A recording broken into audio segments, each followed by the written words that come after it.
I've got evidence, which I'll show you at the end of this. I've got no problem with being drug tested. I spoke to Stan about it. And I won't mention who I spoke to, but I spoke to Stan about it before the contract. Actually, when the contract was first sent to me, probably 6-8 weeks ago. And the first thing I said to them was drug testing's not in there. And they sort of said, yeah.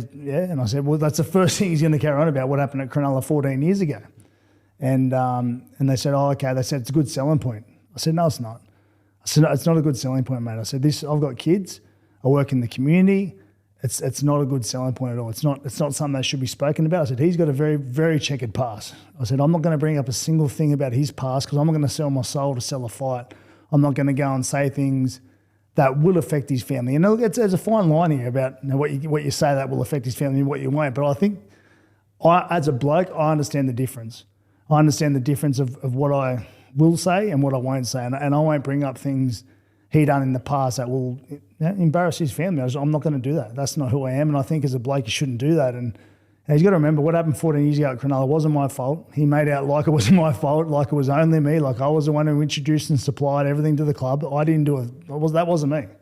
I was part of 17 players who were found to be duped and doped after the government, the Australian government, with unlimited money, had access to our bank accounts, emails, phone records, everything, were found to be duped and doped. It wasn't something where we went out and discovered something for ourselves. It was something brought to us and given to us by our club, which turned out to be wrong. I'll back everyone at the club at the time and those responsible. They did not mean to do it.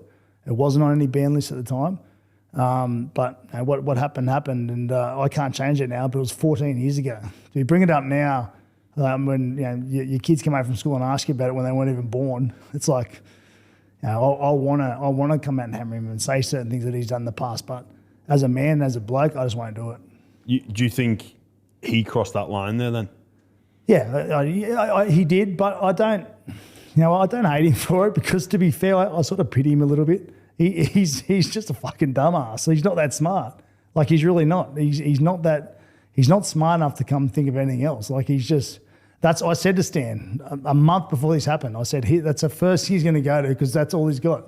That's what he's going to say. Like, he's not smart enough to do other things. And look, to be fair, he was probably told to say it. It's probably written for him. I don't know. But do I think he crossed the line? I just, look, it's boxing, mate.